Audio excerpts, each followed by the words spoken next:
Good morning. My name is Councillor Emma Parker. I'm Chairman of Dorset Council's Licensing Committee, and I welcome you to our virtual licensing hearing today. Just to go over a few ground rules before we go. Obviously, this is a virtual meeting and it is live on YouTube. Please could you try and keep background noise to a minimum. The three councillors will stay on camera at all times, and when you are invited to speak, please turn your cameras and your microphones on. There is a chat bar. That chat bar is purely there just for technical reasons. So if you have any difficulties, please put it in the chat bar, and it is only monitored by the Democratic Service Officer. There is a raise your hand function. Again, anybody that's given the right to speak today will get their turn. So there is the only time that raise your hand function is used is when our licensing officers might need to come in to give us some guidance. Okay, with that in mind, I will now introduce you to my fellow councillors. If you would like to introduce yourselves, please. Hello, I'm Councillor Susan Cushin. I represent Portland, and also I'm a Dorset councillor and sit on the licensing committee. Councillor Heatley, you're muted. Sorry. I'm Councillor Brian Heatley. I represent Robert and Wyke in Weymouth. Thank you very much. Can I ask now at this time if we can please have a proposer for the chairman for this meeting, please? Can I propose Councillor Parker, please? And I would second that proposal. Thank you, councillors. I'll just go through some formalities for the agenda, and then I will make introductions for everybody that we have on today. Okay, so do we have any apologies? No, Chair, no apologies. Councillors, do we have any declarations of interest? No, Chair. No, do Chair. We have any urgent business? No, Chair. Thank you. Again, just to be mindful that because this is a virtual meeting, that a lot of us do run off two screens. So if it doesn't look as though we are giving full attention to our screens, it's because we are reading agendas and our papers off of other screens. Okay, I will now introduce our council officers. So I will now start with our Democratic Service Officer. Good morning, my name is Elaine Tibble and I'm here to clerk the meeting this morning. Good morning. I will now go to our legal representative. Good morning, I'm Laura Autry and I'm a solicitor with Dorset Council. Thank you. I will now go to our the report author, and that's our licensing team leader. Thank you, Chair. My name is Elaine Powell and I am the licensing team leader, as you said, and the report author. I also have a licensing officer on this call, Roy Keepax. He is here just to do the production on YouTube. He's not actually here to partake in the meeting. Thank you. Okay, I will now ask the parties and their representatives in attendance to introduce themselves, and I will start with the applicant. Good morning, members of the committee. My name is Graham Cushin. I'm a solicitor from Poppleston Allen. I represent the interests of Stonegate Pub Company, who are the applicants today for the premises licence. To save them introducing themselves, I'm accompanied firstly by Paul Wright, who is on the meeting. He is Stonegate's Director of Licensing, and I'm also accompanied by Keith Tregiden, who is the proposed designated premises supervisor of the licence and currently involved in the licence at Rendezvous, as he has been for 20 years. So that's us. Thank you. Thank you, Ms. Cushing. Our responsible authority, we have an officer with us from Environmental Protection. Good morning, committee. My name is Jane Williams. I'm Environmental Protection Officer for Dorset Council. I work as a team leader. Thank you. Thank you. And then I will move on to people that have made representation that are wanting to address the committee today. I will start. Do we have Mr. Greg Morris? Still no? Okay, no worries. And then I'll go on to Mr. Sean Cooper. Good morning, Sean Cooper. I'm a local resident, but also the owner of Wayfish, a business called Hatch, a business called Catch at the Old Fish Market. And I also own Wayfish Boat Company Limited, which has two commercial licensed fishing boats that are moored on the harbour. Okay, thank you very much.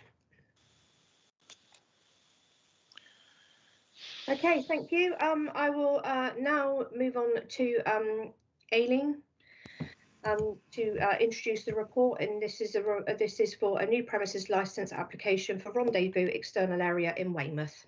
Aileen. Thank you, Chair.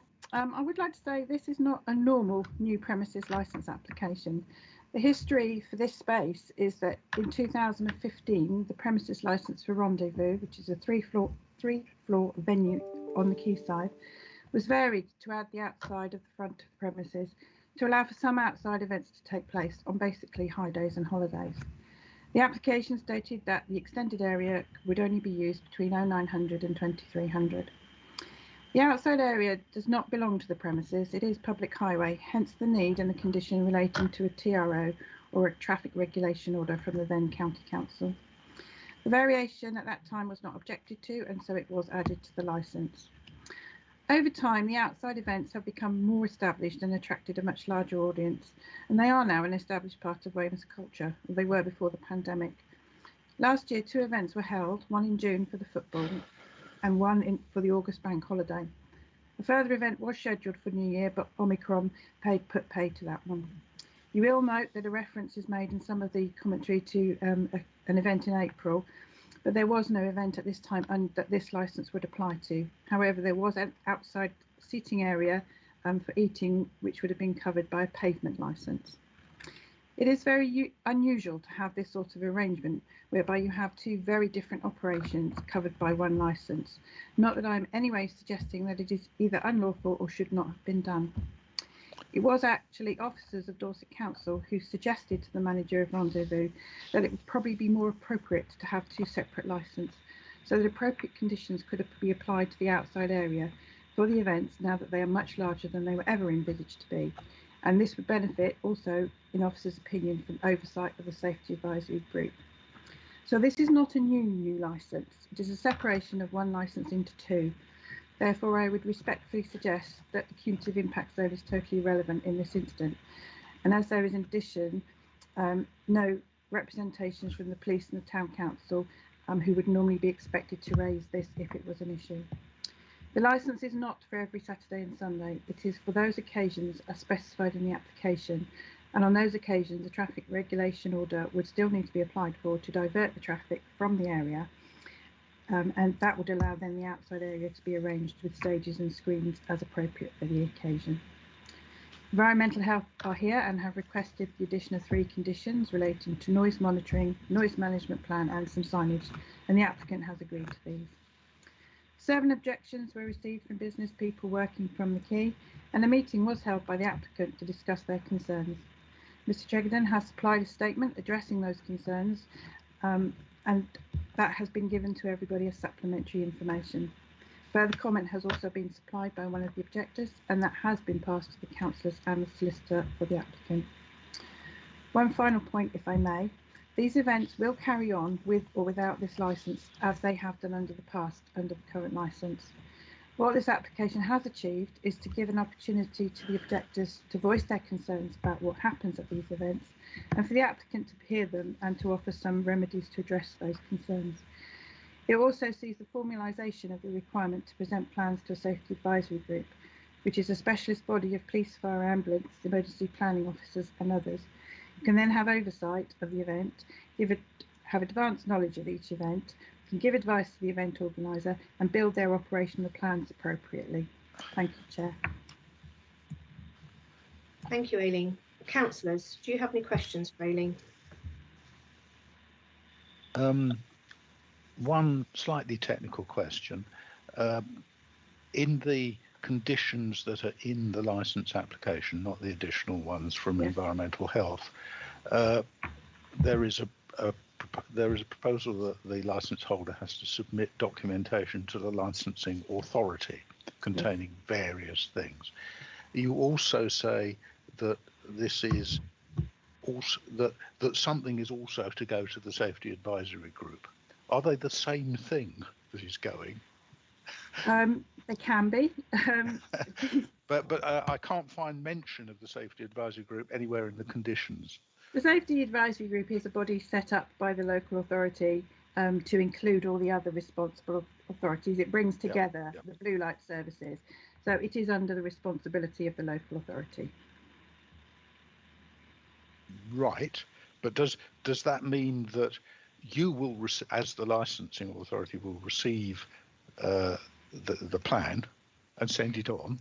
We could, although actually the chair of the safety advisory group is actually one of the licensing officers at this point in time. So at the moment, it is quite correct for the documents to come into the licensing authority. If the safety advisory group goes somewhere else, then the licensing authority would still send the documents on to that safety advisory group wherever it's sat. Okay, so I'm confidently happy to have the licensing authority as the recipient to then pass on to the SAG, although in reality it will just go straight there. Okay, now I just wanted to make sure yes, it got there.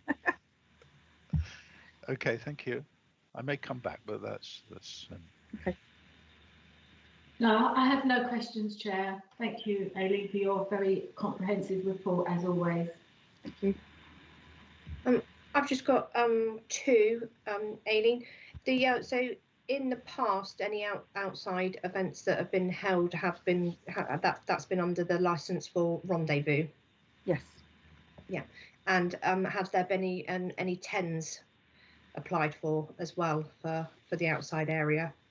There was a TENS put in for this year for New Year's Eve. But to my knowledge, that's the only one, but I can check that. Okay, but you, to your knowledge, any TENS that have been applied for in the past, there's never been any issue with regards back from them? No. Okay, thank you. I have no further questions. Thank you very much. I will now go to the applicant. We've got Mr. Cushin, who is representing the proposed DPS. Is there any questions that you have for Aileen at this time? No, thank you very much. Just to say thank you to Aileen, because she's saved me quite a lot of words in terms of clarification as to why we're here and, okay. and what exactly we were doing. That was very useful. And just picking up on the point from Councillor Heatley, I mean, we've obviously got no issue whether our documentation has to be provided to the licensing authority as proposed or the safety advisory group. You know, we agree with you. It's appropriate that documentation goes to the right body who can consider it, and that body being the one that, you know, authorises the way in which we operate these events. So we've got no issue either way. Just to say that at the outset. What I'll do is I'll come on to you in shortly to make a representation. At the minute, I'm just going to see if anybody else has got any questions for Aileen, and if they haven't, then I'll come to you to add to the report. Thank you. I'll now go to the responsible parties. Jane, do you have any questions for Aileen? None at all, thank you, Chair. And I'll go to the people that have made representation. Do you have any questions for Aileen at this point? I think we've still only got Mr. Cooper on, I think. Mr. Cooper, do you have any questions for Aileen, our licensing officer? Nothing at the moment, thank you. Okay, thank you very much. Thank you. Well, I don't think we have Mr. Morris still, do we? No. Okay. No, right. Okay. Did we? No. Well, I thought I heard somebody say something then. Sorry. Right. Okay. I will now move on to the applicant. It's me. He's not here. Okay. Thanks, Elaine. Appreciate that. Okay. Thanks, guys. I'll now move on to Mr. Cushin, the solicitor, and ask if you've got anything that you would like to add to your report. Good morning. Good morning. Not a great deal, to be honest. I'm assuming everybody's had an opportunity to read the statement that we've prepared on behalf of Keith. Yep. Obviously, the intention of that statement was to save a whole lot of time today and to deal with the situation where we've got some sort of appalling internet connection. And at least you would be able to see where we are coming from in respect of this. I think it's worth pointing out at the outset that what we're talking about, because I think there was some suggestion in a couple of the reps that maybe the situation was slightly misunderstood. Somebody saying, you know, we've got no objection to the occasional one-off event. Well, that's obviously exactly what we're talking about here. I think we are talking about, and of course we are entirely dependent on the great British weather for this, as well as having the necessary TRO in place. But we're talking about a maximum really here of 10 days per year. because you've got the 4 bank holidays that are listed in the application. Those are all 2-day events, so that's 8. The July one that's mentioned, that I believe coincides with the beginning of the school holidays, is a single-day event, so that's 9. And then I would say that the 10th is New Year's Eve. That would be the 10th. The only exception to that would be in the event of England international football games in the Euros or the World Cup, which you'll appreciate essentially happen every 2 years, one or the other of them.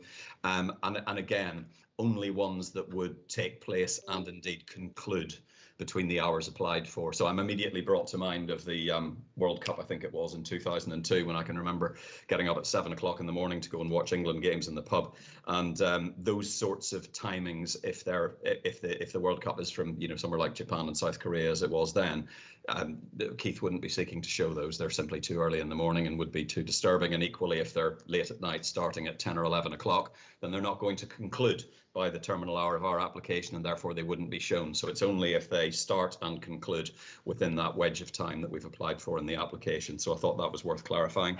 I've outlined, obviously, or Keith has within his statement, all of his significant experience.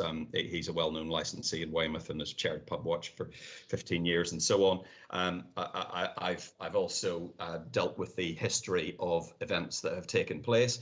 Unsurprisingly, when you do have festival-style events, there have been some noise issues in the early stages, but he worked hard to address those with the local residents in question, and the complaints haven't been forthcoming since, such that he was able to dispense with his noise marshal. Important to realise as well, obviously, as has already been alluded to by Elaine, there's no representation from the police. They're entirely happy that these events have been conducted without having an impact on crime and disorder. Jane's here from Environmental Health. We've agreed her conditions. Just as further reassurance on the conditions that we've agreed, they relate to noise monitoring during events, signage, obviously. Also, the provision of a noise management plan within a month of the grant of any licence, should you decide to grant it.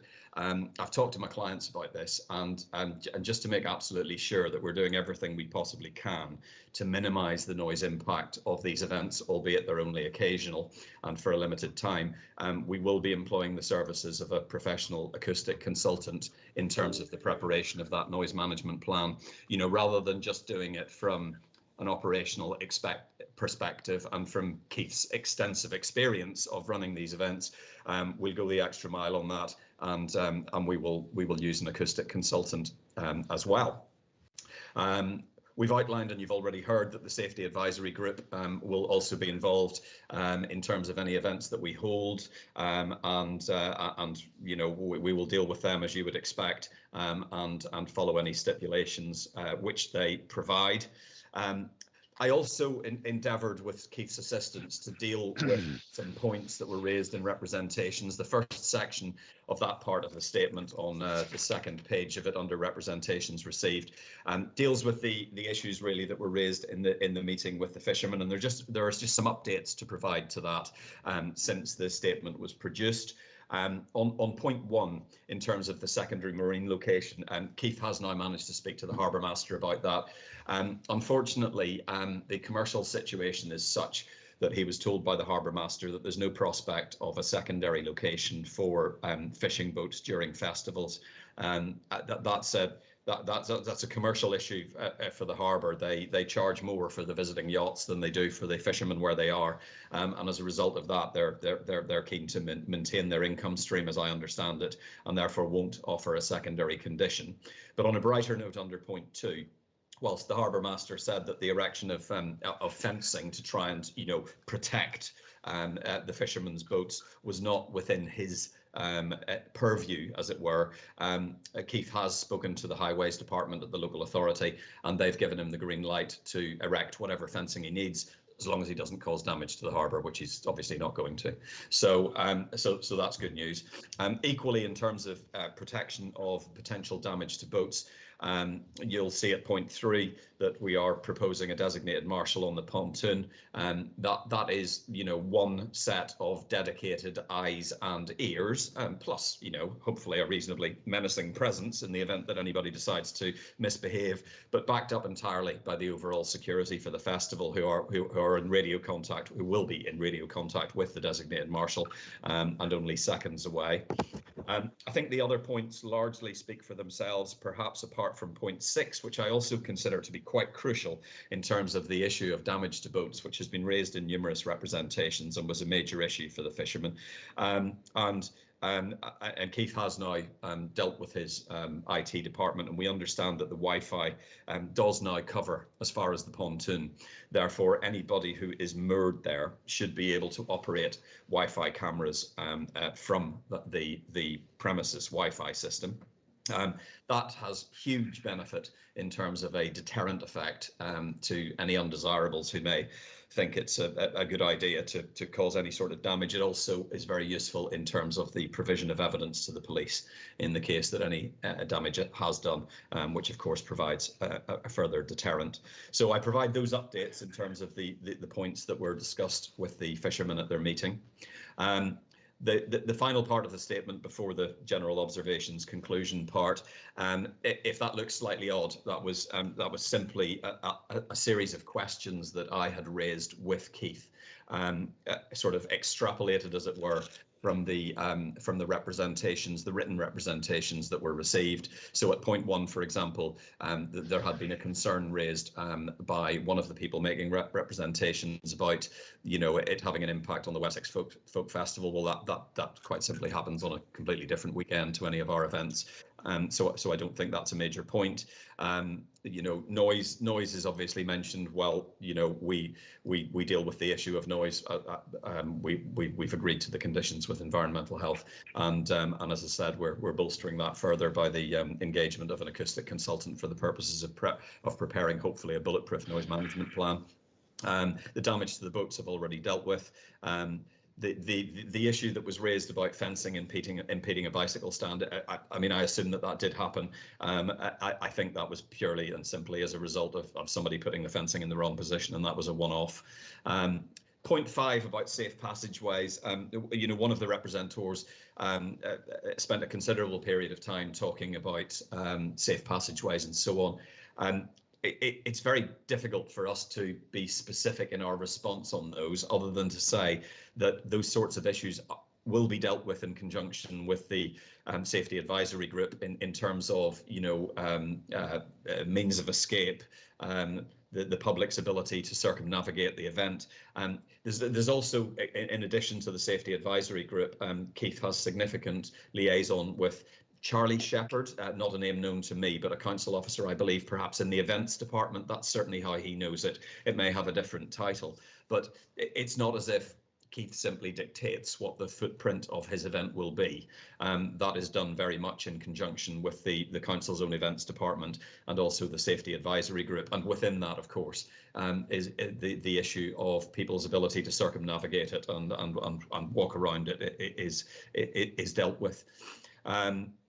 The other points that are raised, we have we've dealt with the sort of the issue of litter elsewhere. We have, we obviously have our own litter pickers. Keith manages his area very closely indeed to make sure that litter, broken glass, and stuff like that isn't prevalent. And there was a comment in one of the representations about an increase in frequency of events. Well, no, it isn't, other than New Year's Eve, which we would be able to do under a temporary event notice anyway, and indeed endeavoured to do in 2021-22, but that was, as Elaine said, COVID would pay to that. And there was also a mention of 21 sporting occasions per year. Well, I don't understand where that concern has come from, because that's not the case at all. Our application is, as it was outlined at the beginning for the 4 bank holidays, the one day in June, New Year's Eve, and England matches in the Euros and World Cup within the timeframes specified. That is it in essence, other than there was the additional information that was supplied yesterday I know part of it, I think perhaps Aileen has already said that we didn't have an event at the time that was complained of. There was an issue with travellers. My understanding from speaking to Keith is that there's a general issue with travellers descending on Weymouth at certain times, and certainly it wasn't anything to do with any one of his events. He did run an event for one of the England games in the Euros last year. Rightly or wrongly, he was not clear that event should have been seated only. He had massively reduced the potential capacity in the area in question from 1,200 to 250 people, which should have been plenty of space for people to socially distance. But in actual fact, it seems that whilst these people arrived in disparate groups, they were actually quite organised and quite determined to be together. And in the event, it was impossible to maintain the social distancing, and it was impossible at half-time to close down the event, because to do so would have had a massive risk of disorder. So Keith simply took the view, well, this isn't going to work, so I'm not going to do it again, and he didn't. And that's a specific COVID-related concern, obviously. I think we all hope deeply that we're coming out of this now and that normality will return. And I would hope that you will approach the current application on the basis that COVID restrictions won't be in place, and that hopefully he would be able to offer these games on a normal basis. But obviously that's something none of us can entirely predict. So look, those are the comments that I would propose to make in addition to the statement we supplied of Keith. Hopefully some points of clarification. Both myself, Paul, and particularly Keith are here to answer any questions which you may have on the back of that. Thank you. Thank you, Mr. Cushing. Appreciate your comments there. Thank you. Councillors, do you have any questions? We do, Chair. Okay. I missed the bit about the football. My internet went, and I'm just assuming that there was an issue around the football in June. I just wanted to ask, the World Cup is this year, and it will be in Qatar, and there's only 2 hours time. There will only be 2 hours time difference. I know that because my husband works out there. So would you be applying for attendance for the World Cup games if England would get through? Well, the idea would be that if this license is granted, we wouldn't need to apply for a 10 for that, right. assuming that the games take place, as you say, there's only a 2 hour time difference. Yeah. But you know, normally speaking in this world, you have games that start at 8 o'clock at night in this country. Yeah. So say they were starting at 10 o'clock at night in this country as a result of starting at 8 o'clock in Qatar. I take it are they 2 hours ahead? It will be in November, yeah. Yeah. So if that was the case, in other words, if an England game was scheduled to start at 10 p.m. local time in Weymouth, that would not be shown under this license because it would go on too late. If the game was in the afternoon, so say it started in Qatar at 3 and that was 5 o'clock here, then that would be one that we could show under the license. Again, assuming it's not pouring down with rain. Okay, I just wanted clarity on that. And then on page 20, late night refreshment for New Year's Eve. On the column, it doesn't say what the standard days and times are, but on New Year's Eve, are you asking for it to be extended to 11 o'clock to 1:30?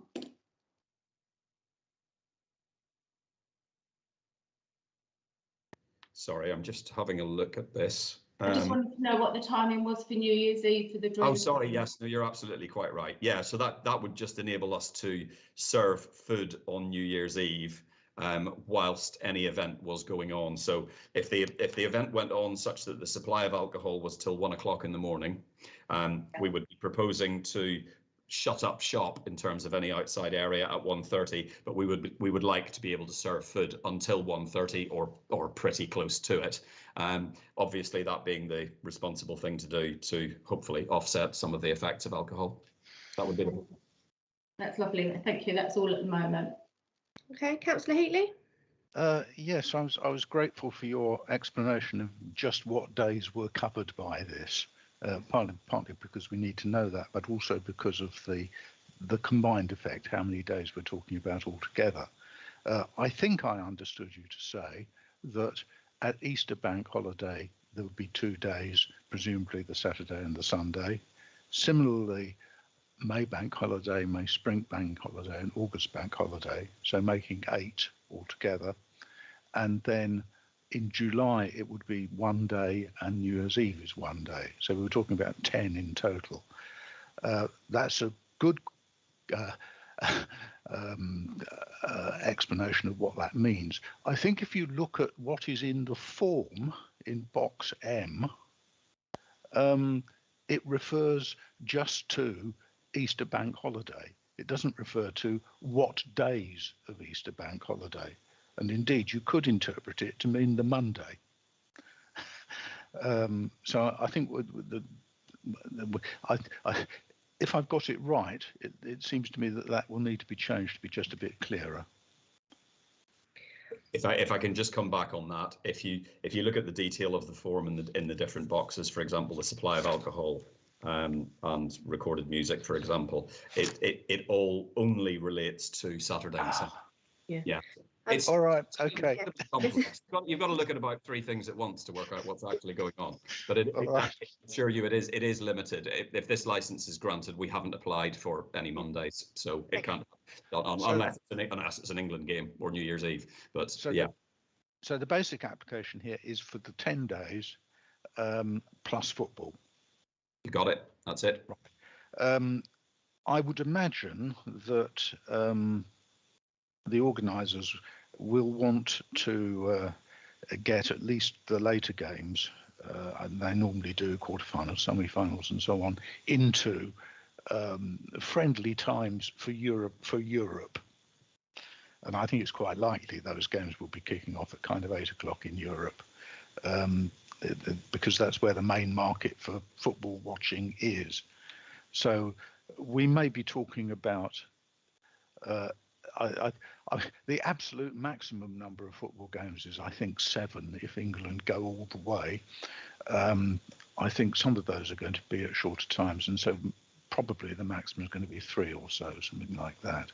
But I mean, that's just a speculation, obviously. But that then is, once we've done all that, is that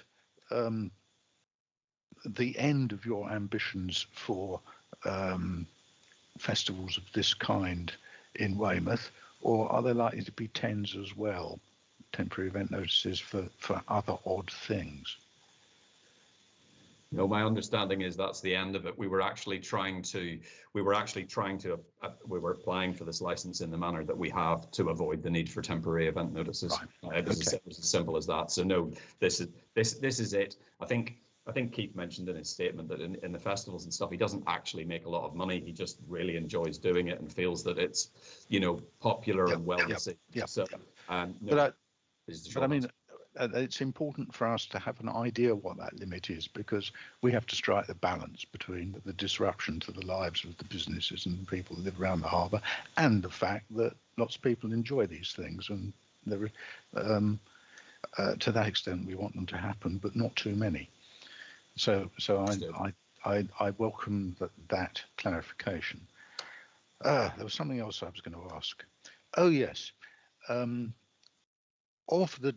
the various nuisances that have arisen from the events, some has been noise, and on the whole that seems to me to be being covered particularly by the new objective arrangements for environmental health. Some of the other problems are around damage and so on to boats and so on. I note everything you said about the pontoon. The other thing that really upsets the residents around there is urination and worse around the streets associated with these events. And I notice that the event management plan refers to sanitation, but can you enlarge a bit more on how much sanitation is likely to be provided, and whether it will be adequate for the numbers of people involved? Because I think that's the root of the problem. People are not prepared to queue for ages inside the building. The portaloos and so on need to be provided. Good point, and that's taken. Whilst I suspect that a lot of that would be dealt with through the safety advisory group, it might be appropriate for me to ask Keith for just a little bit more detail in terms of what has been done historically at a typical event in terms of toilet provision, because I just wouldn't be aware of that detail. Keith, are you there? Yeah, hi, good morning, everyone. So previously, Portaloos, as we call it, were not allowed to be put in place. However, last year, when the Safety Advisory Group kicked in, we were then allowed to put them in place, and they would essentially go in a fenced-off area underneath the right-hand side of the town bridge, the two arches. That would be fenced off, so it's private. So essentially, in the festival area, an extra 8 toilets. Okay, thank you. That's reassuring.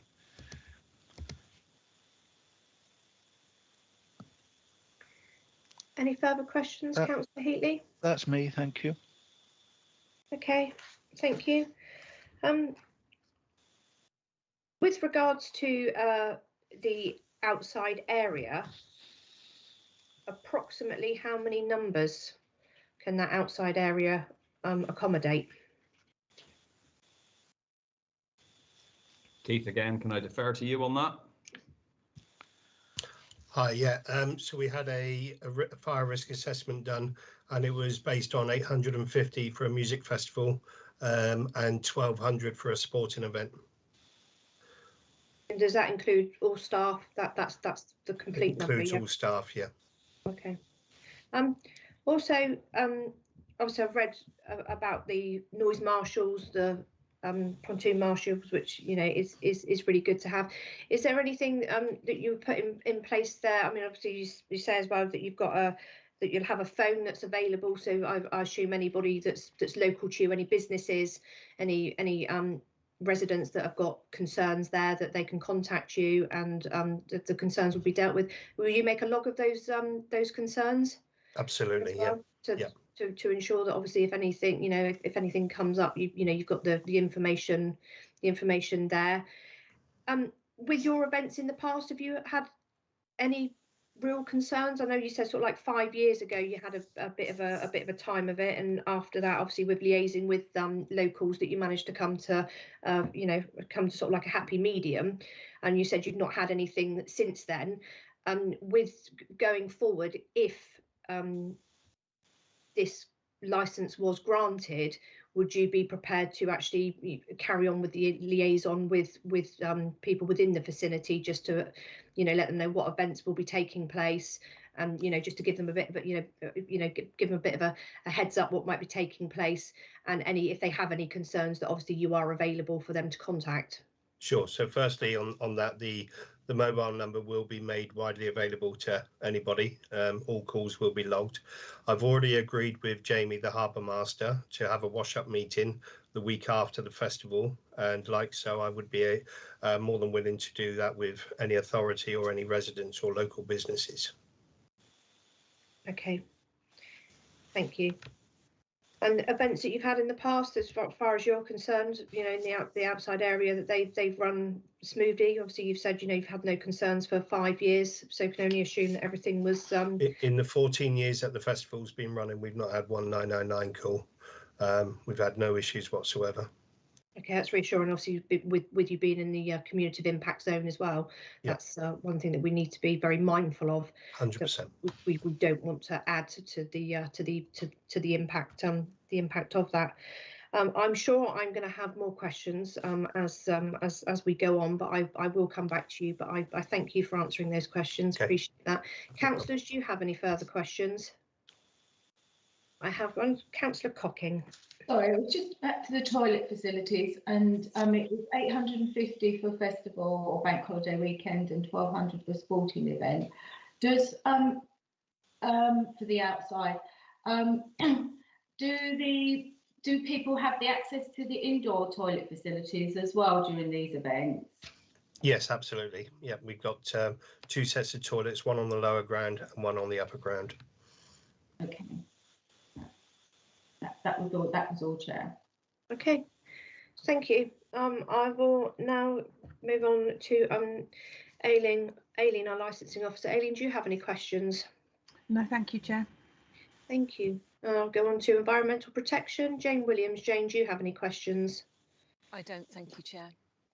Okay, I'll now go on to the people that have made representation. Do we have Mr. Greg Morris with us?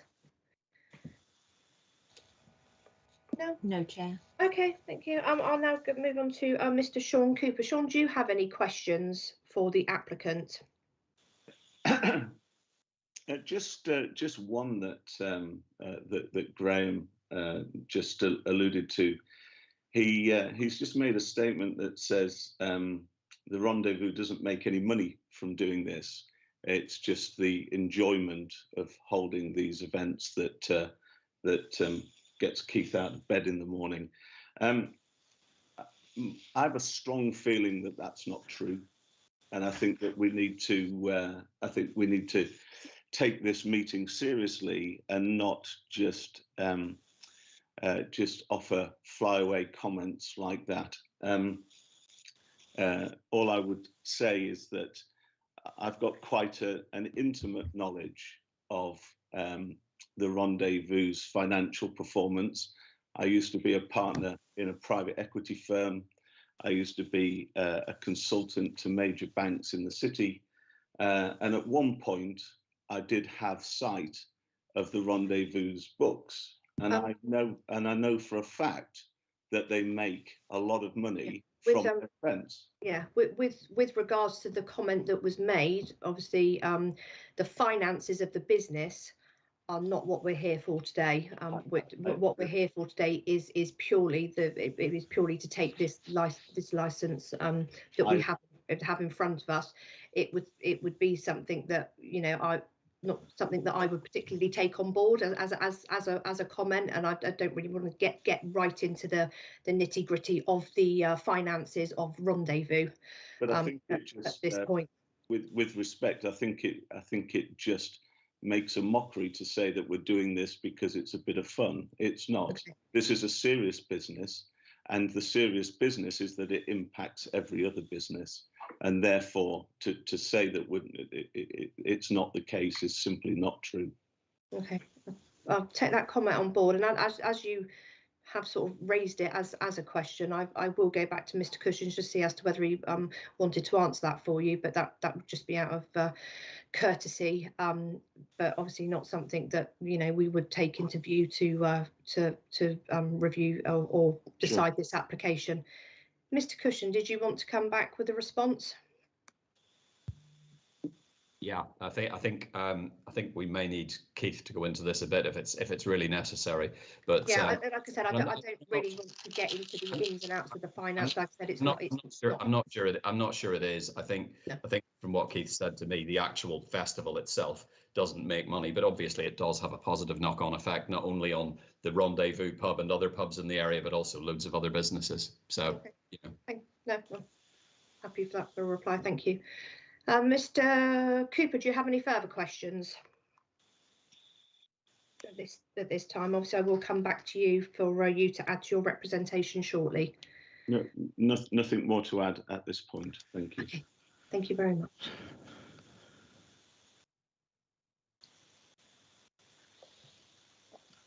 I was muted then.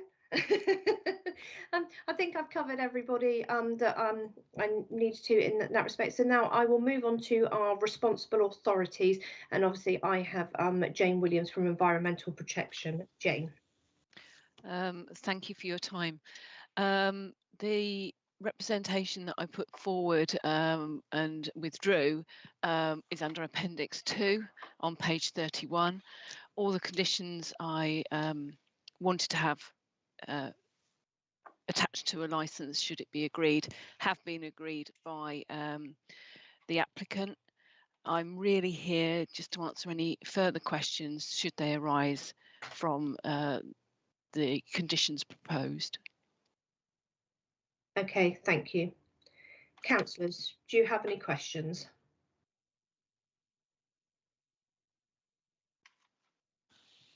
No, Chair. Okay. No, I've nothing, Chair. You have no questions? I have no questions at the moment, Jane. Obviously, like you said, you're content with what's been put to you for this particular license.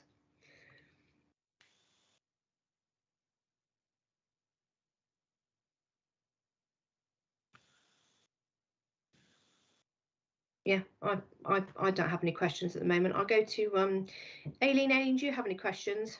No, thank you, Chair. Thank you. I will go to the applicant. Applicant, do you have any questions for environmental health? No, thank you, Chair. Okay, and I'll go to Mr. Sean Cooper. Do you have any questions for environmental health? None at the moment, thank you. Okay, thank you. Thank you. Thanks, Jane. At the minute, we don't actually have any questions for you, but then Thank you, Chair. We'll come back to you for summing up. Certainly, thank you. Okay, thank you. Okay, I will now move on to anyone that has made representations and requested their right to speak today. So I will come on to Mr. Cooper. Thank you. Good morning. Good morning. So I just prepared a short note that I'd like to read, yep. if that's okay. So obviously, to introduce myself first, I've been a resident of Weymouth for the last 10 years and a local business owner for the last 4. I've invested millions of pounds into the local economy personally, and my investment strategy into our local economy is based on 4 main tenets. One is to establish businesses that create a positive reason for people to visit Weymouth. Second is to create full-time, meaningful career opportunities for local people. The third is to buy and serve only products that are produced in Dorset, keeping all of that spend within the local community, and where possible, always retain any capital and building works expenditure within the local community. Today, my businesses in and around Weymouth employ 30 people. When we started, we employed 2. And I think that's quite an important point. To give context to why I'm speaking today, my career, fairly eclectic, from running Gatwick Airport to chairing Reader's Digest to being a partner in a London private equity firm. I've owned a number of licensed businesses. One indeed was a Dorset-based business, Bolplex, where Portaloo Allen were my retained consultants and legal counsel with that business. Currently own and chair businesses across the southwest that employ more than 400 people in the wider southwest area in the business of building social housing and maintaining and improving existing social housing. I'm also quite a passionate environmentalist and quite passionate about renewable technologies. I mentioned earlier, I know the Rendezvous business. The contrast that I would like to draw to people's attention is that whilst we are focusing on building and creating commercial opportunities here for Dorset people, Stonegate Pubs doesn't do that. Stonegate Pubs takes all that is generated from the Rendezvous and repatriates it to a central base. Its supply chain is from outside the area, so they don't buy locally, and they don't, I don't believe, create meaningful full-time employment. They have a model that is predicated on 0 hours and seasonal work. So my objections today take 2 forms. Firstly, I'd like to object on a strategic level. I want to state from the outset that I don't believe this licence complies with the council's own policy, and I think that this licence should be refused. I believe that the cumulative impact area policy does apply, and that the number of events and their adverse impacts would be an increase over what has previously been permitted. If I can, I'd just like to read why I believe that is the case from the council's own policy. Weymouth Town Council is an area where the impact of the licensed premises is considered so severe that the council's position is that any application for a new licence or a variation of an existing licence within the area should be refused unless the applicant can show how the application would not lead to an increase in the detrimental impact of the licensed premises in the area. It appears that this licence would increase the impacts previously permitted under the TENS process, so by default this would prevent the application from demonstrating that the impacts would not be increased. That's point one. My second point is that any closure of the road and restrictions of existing footways and pathways in favour of one business to the disadvantage of all other businesses in the area is fundamentally anti-competitive.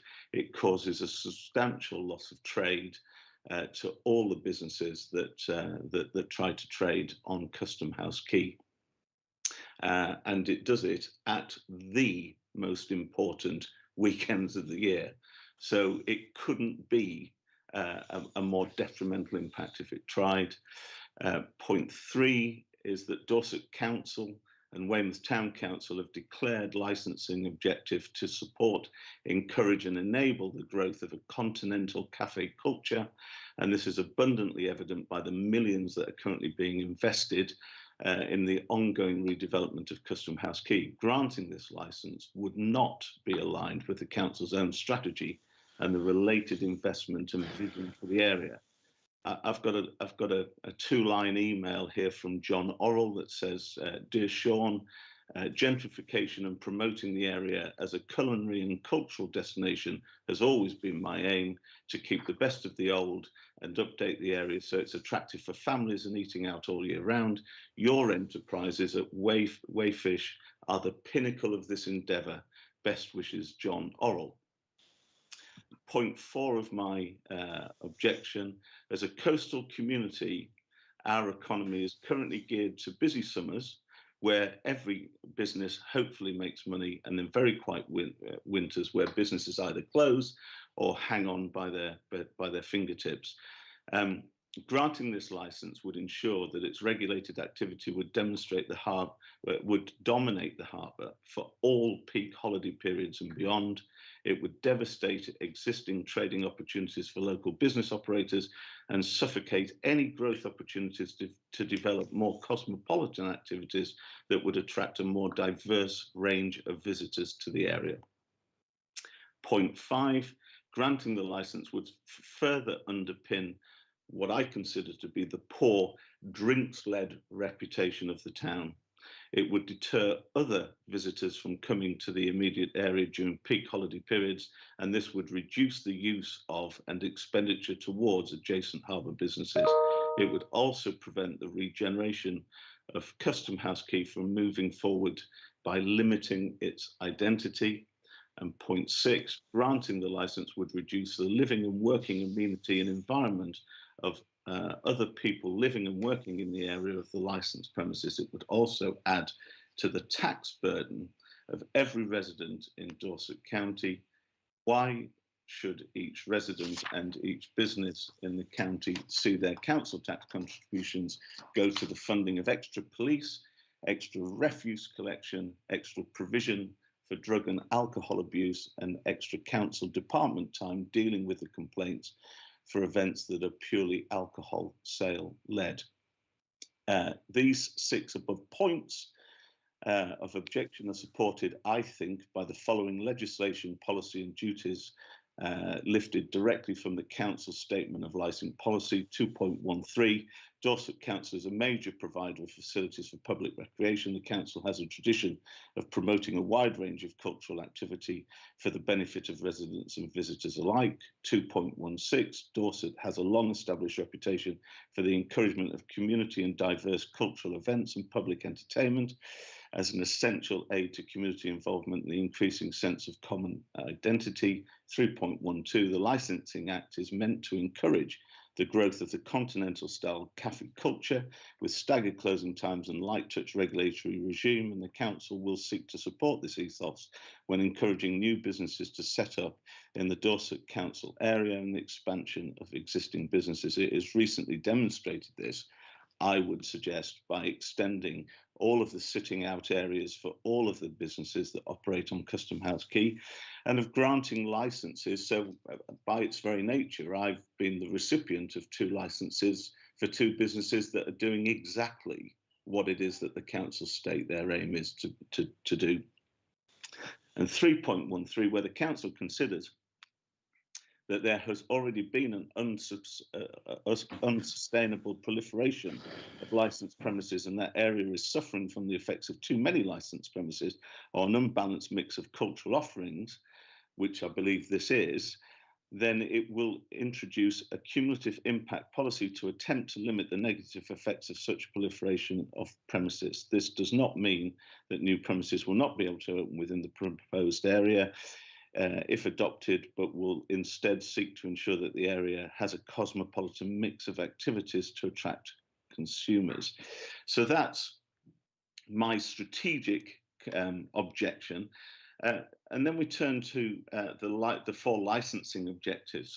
I don't need to remind everybody, but the prevention of crime and disorder, public safety, the prevention of public nuisance, and the protection of children from harm. So I sent the picture of the football event that was on. If there was 250 people at that event, I would eat my hat. There was substantially more people than 250. The picture shows the complete disorder that was going on and the lack of control. And I just, I think a picture would show 1,000 words. So from my perspective with crime and disorder, I don't know how, I sent through an email that was an exchange between myself and council officers. If they're holding what they call gold command, then clearly there's significant disorder expected. And that is what, the ground truth of all of this is not what's been presented today. It's not what's been represented, whilst it's been argued well by Poppleston Allen. It doesn't reflect the truth on the ground with regards to the disorder. I wish I could have found it. We had a video of a fight that took place that ran the whole length of Custom House Quay last year. People running into Wayfish and shutting the door to get away from people brawling in the street. And the police are saying that they've had no 999 calls. That they have, because we made them to get people to safety. So public safety. I've had to close my businesses on days when the Rendezvous have had outside events. That's not conjecture, that's fact. How can that be appropriate under a balanced licensing environment? When you see things reported in the press, when you see events making national press about Weymouth and about these events that were nothing short of mobs, what does that do for our reputation, and how does that help people want to come and visit us? The submission by the Rendezvous completely ignores and is silent on the impact and culture these events have on the wider environment. They state that they have controls in place for everyone entering the event. They conveniently ignore the thousands of attendees who flock to the area, bring their own cheap supermarket liquor and sit anywhere, including in the middle of the public highway, to listen to the music or to celebrate when the football's on. I write here, tongue-in-cheek, tents don't have walls, and noise cannot be contained by Harris fencing. And the point that I make is that just because that's the event, let's not lose sight of the fact that for a 200-yard radius all the way around the event, this is people coming purely for that event and drinking as much liquor as they can get down their throat. Council was forced to put safety railings in last year, all the way along Custom House Quay. Those safety railings, I was there when the health and safety executive attended. I used to chair a company called Santia, which was the biggest white collar health and safety advisory business in the UK. So I knew what I was hearing from the health and safety exec when they came. And the reason that the railings have been put in place is that is because there's been a number of deaths from people falling from the harbour wall onto the pontoons below and dying. Now, I'm not suggesting, please don't think I'm suggesting that this is the responsibility of the Rendezvous. This is far more about a drinks-led culture that means that people just sit and get as drunk as they possibly can and then fall off the wall and kill themselves. Now we have railings there that stop all the families that used to come down to the quay and get their crab lines and their fishing bait and sit there and catch little buckets of crab. They can't do that anymore, and they can't do that because there's railings there, rightly so. The railings are there to stop people from killing themselves. The only people that kill themselves are people that are drunk, that fall off those walls. So from a public safety perspective, I think there's a strong argument that says it's the drink-fueled environment that events like the Rendezvous want permission for, which are the root cause of causing this type of activity. Public nuisance. Earlier this year, when one of the Rendezvous events was on, I had a group of youths approach my outside grill to buy food. I was there, so I witnessed this. Around 6 p.m, we were packed with families dining on fresh Dorset shellfish. The group that approached us were so drunk they couldn't even speak properly. They'd got Rendezvous cups that they'd been drinking out of. One of the group threw up at our servery, and every single person that was dining with us that day left. So we had no customers, but we had to close because we had to disinfect the area. And I just don't understand how that can't be an example of public nuisance. And then protection of children from harm. During the events last year, I witnessed firsthand pre-teenage children with parents sat on the walls and on the highway, being offered drink. These are kids of 10 and 12. Here, have a sip out of this can of lager. Again, that's not the Rendezvous. I understand that, but that's the event has drawn those people here. Whole groups of under 18s congregating just outside the Harris fencing on Custom House Quay with off-sale alcohol, and groups of drunken males shouting and intimidating abuse at young female visitors walking along the road. These are things I've seen with my own eyes. These aren't. This isn't conjecture. This is, I was there, and that's my point about the ground truth. So for me, Dorset Council and Weymouth Town Council need to decide what the future of Weymouth is, and is that going to be an environment that is solely for the purpose of attracting people to come and consume as much alcohol as they possibly can, or is it going to be that we're going to really try to develop this town into something that's far more attractive to a much broader and wider range of groups of people that are going to come and enjoy all of the wonderful things that the Dorset coast and Weymouth in particular has to offer. And I think that the investments on Custom House Quay have been a wonderful step forward, but there's no point having those. There's no point having those if for 8 days in the summer, when everybody tries to make as much money as they can to enable them to get through the winters when most businesses are shut, you know, there's no point if we can't even open our businesses some days because of the impact of these outdoor events.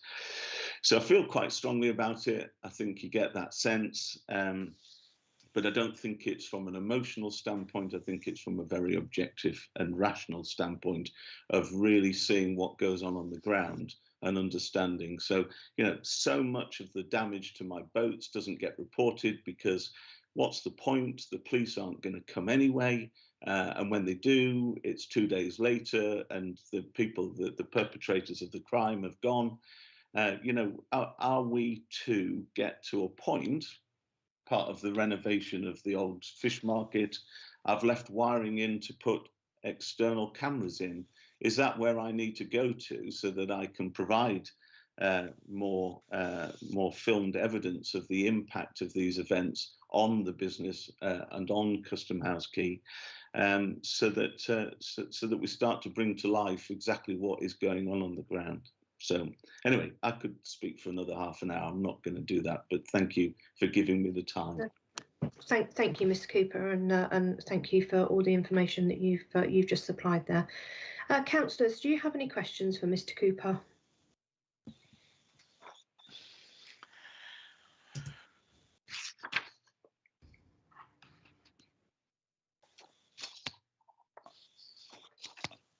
I'll have a go. That's a formidable list, Mr. Cooper, and thank you for putting it before us. But the historical purpose of licensing has been to control the effects of alcohol. And I think in that there is some recognition that there will always be a certain amount of disorder and so on associated with the consumption of alcohol. And the thing that to do, therefore, is to regulate it. We have, I accept fully, we have an issue with young people gathering around that area in particular in Weymouth and not drinking in our pubs and so on, but simply drinking the alcohol they've brought with them. Sitting where we are, I think we have to ask ourselves whether it is better to control this through the application of the sort of licensing conditions we've been talking today, so far as we can, or do we give up on it? And incidentally, in giving up on it, we would be giving up on a part of the diversity, which you like, of all the things that are going on. And part of that diversity does include young people having fun, as well as the more continental cafe culture and so on. I'm just saying this to see whether you have any reaction to it, because I just feel that in some ways you were emphasizing one part of the diversity of what goes on down there. So my reaction to what you say, and I appreciate the balance that you're trying to bring to this. My reaction would be that, you know, the Rendezvous has a large footprint out the front. It's gained further footprint by taking the area where used to be a whole bunch of car parking spaces.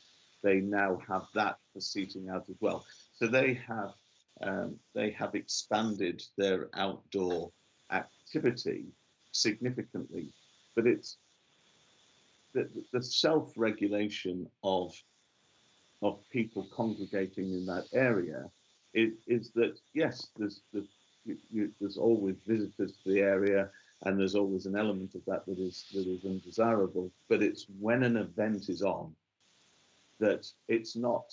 You know, if you took an aerial view of what's going on, and you can see the however many people it is that Keith would suggest he's got inside that Harris fencing, there are 2 or 3 times that outside. Those people aren't there if the event's not on. They're just not there. And so we like a busy harbour. We like the fact that it's thronging and that people are moving from one end to the other, or going up and over Town Bridge and round the other side, and spending the day taking in all that is good about the harbour. And I don't think it's just that we want to encourage a cafe culture. I think, you know, my neighbours are the Ship and the George. You know, they're in the business of selling liquor. But I don't have any disruption from people at the Ship and the George. That's the point. I don't have disruption from anyone else. I have disruption when there are these events that just bring thousands of people outside of the control of the Rendezvous into the area. Okay, thank you. No, thank you. Councillor Cocking, do you have any questions? Just not questions, mostly just, you know, you're saying that it brings lots of people into the town, and that is a good thing for businesses, for other businesses, for the spend of the money in town as well. I know you're saying that they disrupt your business, and I just think that we have to, sometimes town centres and that have to cater for different types of people, and I think by the Rendezvous applying for this type of licence, what Councillor Heatley has said is that we can actually control and have stronger hold on what the Rendezvous can do and can't do, and can be monitored, and that could always be brought in if we were to grant this licence. But I think some of the statements are quite sweeping that you've said, that, you know, it's bringing a drug and alcohol fueled culture to the town. I didn't say drug. You did. I think you would say that because I've written it down. You did say a drug and alcohol fueled culture to the town, and I find that quite a sweeping statement. My daughter goes into the Rendezvous with some of her friends, and they've all got learning disabilities, and they've always been treated with great respect. I know the events may be slightly different, but I think to actually make quite a sweeping statement about people who use a particular venue, I think can be quite damaging. But, you know, bringing business into the town, whether it's a Rendezvous, your business or anything else, some is good and some is bad, but we have to see that we can monitor it, and that's what the licensing committee do. Mm-hmm. So I don't think this is a debate about what goes on in the bricks and mortar of the Rendezvous. I've never been in. I wouldn't know. I'm sure it's a great establishment to go and have a bite to eat or a drink, and I'm sure your daughter has a lovely time when she goes there. I don't think that's the point. I think the point is what happens on the days when the events are on the outside. They're not bringing money into the town. They're bringing crates and crates of beer and other alcoholic beverages that they've gone and bought from supermarkets. That's not bringing money into the town. That's absolutely not bringing money into the town. They're not spending money here. They're just bringing liquor and getting annihilated on the harbour side. Any further questions, councillors? No. No, thank you. Okay.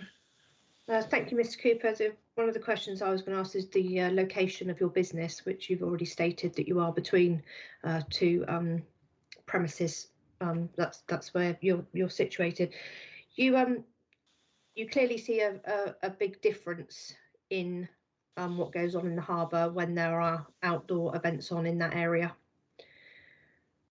From your correct, yeah. What you've said, yeah, and again, a concern around that is obviously the as you've mentioned, the attraction of the people of outside that event that do turn up, like I said, at the harbour to sit and drink, and you know, and that's unfortunate that things like that happen. I'm sure there's probably many events in areas that's what people do. I can and I don't know, I suppose just picking one out, I suppose Glastonbury gets it quite a lot. I suppose there's everybody that rocks up just outside of there because they don't want to buy a ticket, they're not going to go in, so they're going to sit and have a jolly old time on the outside and still be able to appreciate the music that goes on. And obviously that, again, that's something there that, you know, as you rightly say, you know, does need policing. To be fair, to either move those people on, or to make sure that people aren't getting out of hand. In regards to some of the issues that you've had around the area with the outside entertainment that's gone on, is it something that you've ever reported to the Rendezvous? A number of times, yeah.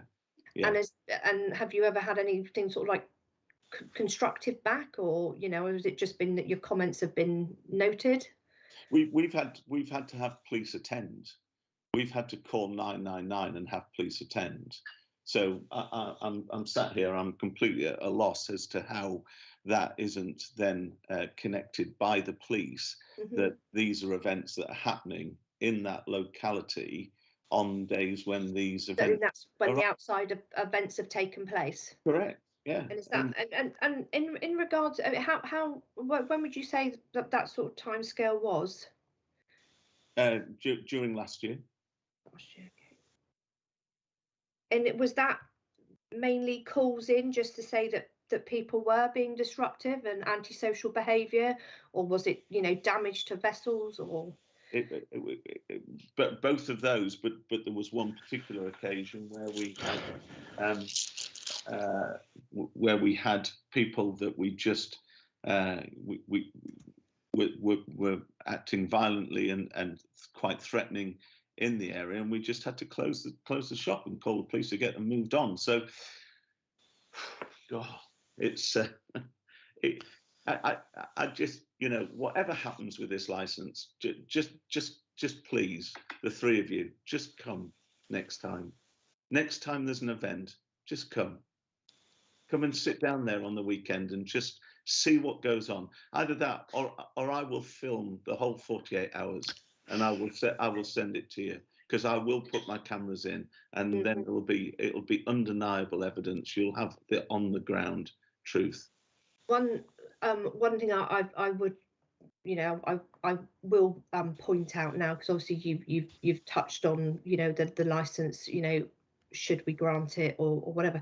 If this license is granted and there is an outside event and there is evidence in that outside event that it's not being adhered to as the conditions and as to everything that's in their management plan, the noise management plan, any license application can be called in. So providing there's evidence there, it can be called in to the licensing team, and it can come back to committee. And it will, and it's always, there's licenses are always reviewed. They are not as such set in stone. If there's issues there, the issues need to be resolved, and if the evidence is there, then. But that's just saying that's if a license granted. I just want you to know that if there's ever any issue there around a licensable activity going on and it's not being adhered to, then you are well within your rights to call it in. You can call it into the licensing team. Again, if it's around noise, it can go into environmental protection. And this might just be the first step with this license. This might just be the first interaction of a number, because every conversation I have with every business owner and every resident along Custom House Quay would say to me, they're doing what?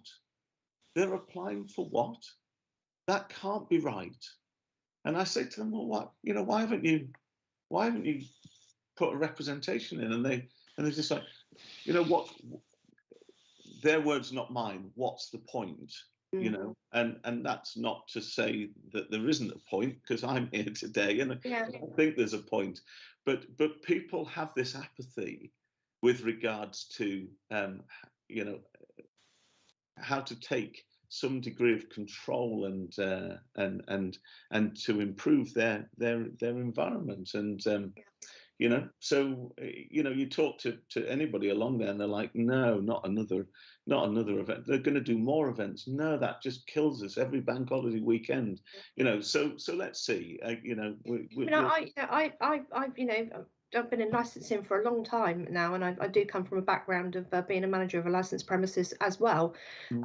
So, you know, I would encourage people, anybody who has any issue with the way a premises is run, then, you know, then call it in, get advice from our licensing team. You know, that's not what, you know, that's what they're there for. You know, not every, like I said, not every license is set in stone, and it does dishearten me slightly, and I do understand why, that there are a lot of people out there that just won't make representation.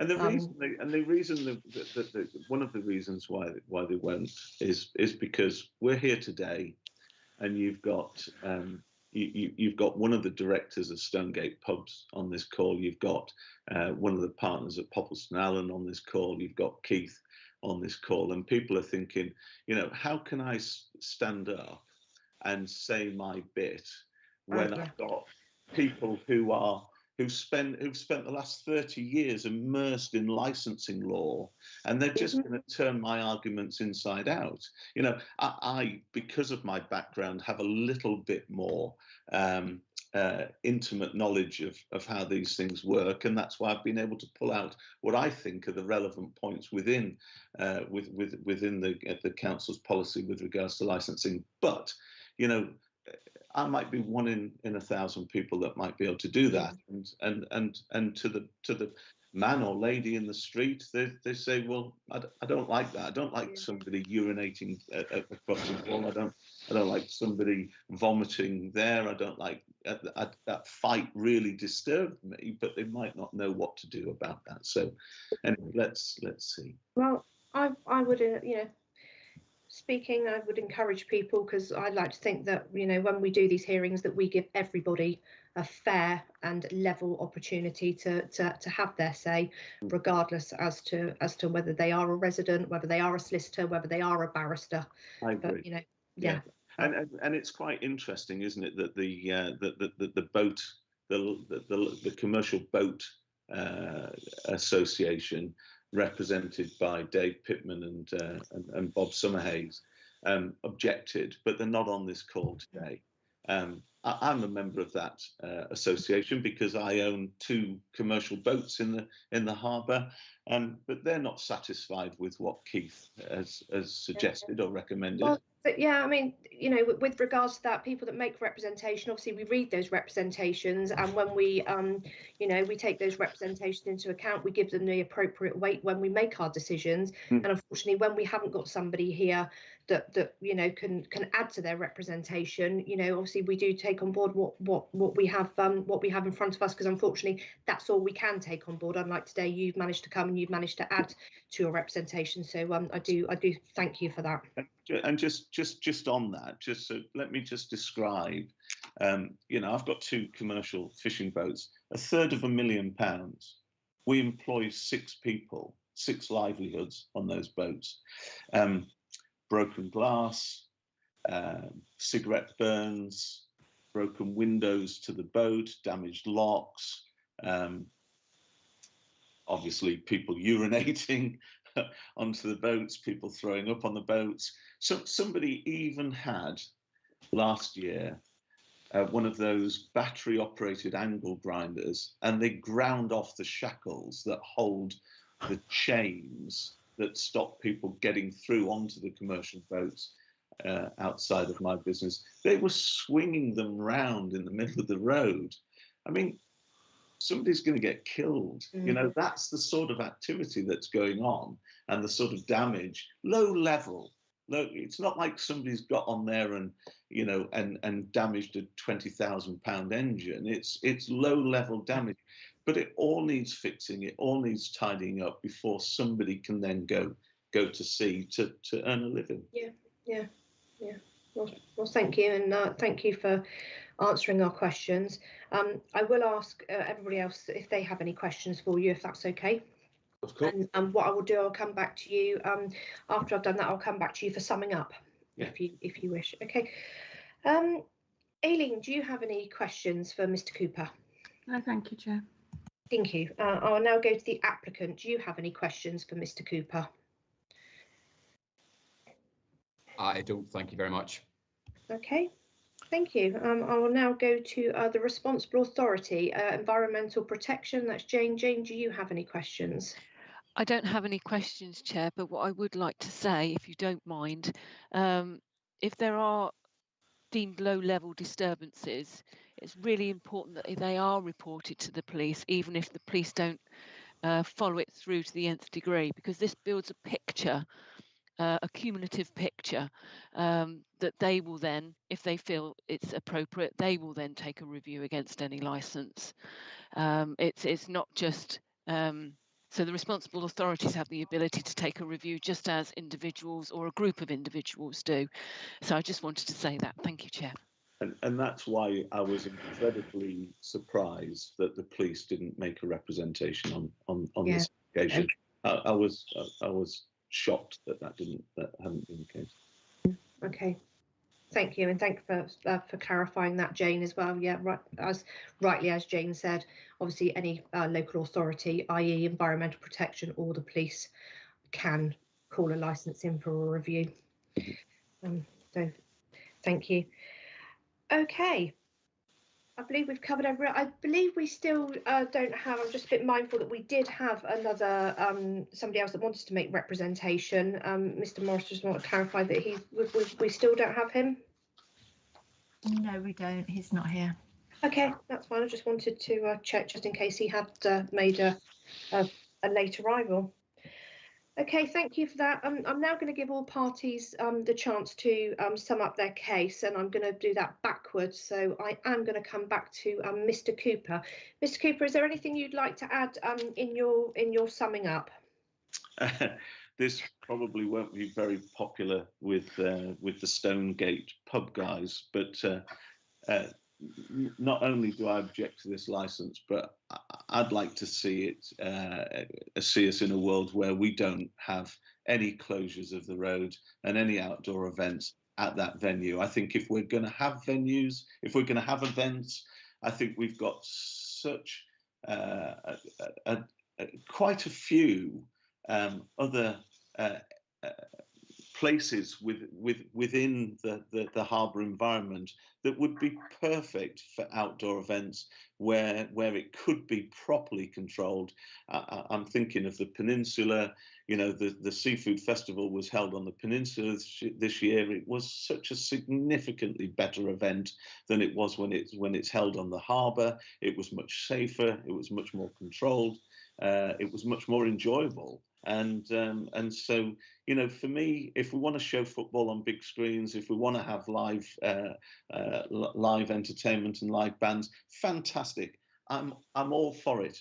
Just not in an environment where it's crammed in to that little space. It stops people walking down off town to the town bridge to come along Custom House Quay. They have to go all the way around the rest of the building there. These could just be controlled events put onto the peninsula. They could have them every weekend. It would be fantastic, because people would congregate there that wanted to be there, but people that didn't could go and enjoy the rest of what our beautiful town has to offer.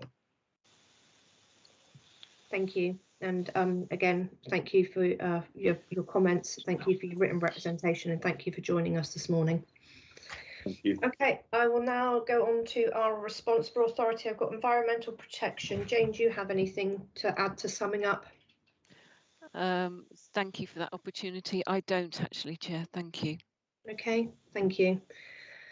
Okay, I will now move on to the applicant. Mr. Cushin, do you have anything that you would like to add for summing up? Thank you, Chair. Not a great deal. I don't want to unnecessarily reiterate all of the points that we've made already. Mr. Cooper spoke very, very well. You know, we don't in any way really take issue with what he's had to say. That's not to say that we accept it all. I think in circumstances such as these, we often find ourselves getting blamed for broader social issues, people getting attracted to Weymouth, even if indeed they are attracted to Weymouth as a result of our festivals, is not dissimilar to the attraction of people to any town centre as a result of a proliferation of licensed premises. And, you know, the police haven't objected here, and the police haven't objected because you know, whatever is being said about problems in Weymouth, clearly nothing can be attributed to us, and the police are very good at filtering through incidents of disorder and so on, and determining, you know, what is a general incident of disorder and what has got specific nexus to licensed premises. And clearly they haven't established such a nexus here because they haven't objected. The cumulative impact policy was obviously mentioned. The situation here, coming full circle to what was said at the very beginning, is that, you know, we are applying for this license as much as anything else as a matter of good practice and housekeeping. Our current license already permits us to conduct these events, with the exception of New Year's Eve, which we would have to deal with by way of a temporary event notice. And the current license is not limited to 10 days a year or 13 days a year if you build in 3 England games every 2 years or whatever in the Euros or the World Cup. There's a potential under the current license for us to do what we're proposing every single day, obviously subject to the necessary TRO. So, you know, I think that adequately deals with the cumulative impact policy. We're only applying for something here that essentially replaces what's already there in terms of an annexed permission on our current license. We would point out that the major fight that was mentioned by Mr. Cooper was absolutely nothing to do with us and was nothing to do with any event that we were holding at the time. In fact, we understand that the incident originated in the George, but perhaps that's nitpicking and is largely neither here nor there. We, by virtue of this application, are offering additional conditions and additional control to what there is in the current situation under the current license, and I think that should be viewed as a positive. We have somebody at the helm here who is a long-standing and experienced licensee in the Weymouth area, as well as being chair of Pub Watch. He knows what he's doing. He's gone to considerable lengths to put additional measures in place to protect local businesses and local fishing boats by virtue of the various measures which I have already mentioned. And it's good that those things have come out of this licensing application. It is, because hearing concerns raised by Mr. Cooper and the others who have written in has enabled us, in my view, to go the extra mile in terms of the way in which we run these events. And you know, we certainly intend to step up to the mark in that regard going forward. I don't think I have anything to add beyond that. Thank you.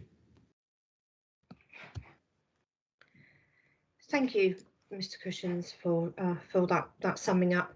I will now go on to Elaine, our licensing team leader. Is there anything you would like to add in summing up? Thank you, Chair. Yep, I just wanted to echo both your comments and Jane, the environmental health team leader, and encourage everybody to report any incidents. Use your town council, use your members, your local members, use the various council departments, the ASB department, the environmental health department, the licensing department. There is a plethora of ways that you can complain. And all these departments and the police work on the basis of records and history and number of incidents and related incidents. So it is so important that anything is reported. Thank you, Chair. Thank you. Okay, I will now go to our legal advisor and just clarify that all relevant points have been addressed. Yes, Chair, I think you covered everything. Okay, thank you. I will just go back to everybody now, just to clarify that everybody has had their say. I will take silence as golden. Okay, thank you. What I will do now, I will take a vote that we're going to exempt business to make our decision and also close this meeting. Once we've made our decision will be sent out to you. I believe Aileen will send those decisions out. Anybody that has made representation will get a copy of our decision and will be notified. And I believe Aileen will be doing that via email. Yes, Chair. Okay, thank you. That will either be today or tomorrow. Obviously, you will get the written decision notice, and that will be sent out to you within 5 working days. And I will say that anybody that has made representation If they are not happy with the decision that the licensing committee has made, then they do have a right to appeal, and that is within 21 days of receiving your written decision notice, and that is to Weymouth Magistrates Court. Is everybody happy with that? Yes, thank you. Okay, thank you very much. Could I now have a vote that we go into a exempt session, please? All chair. Yep, let's do so, Chair.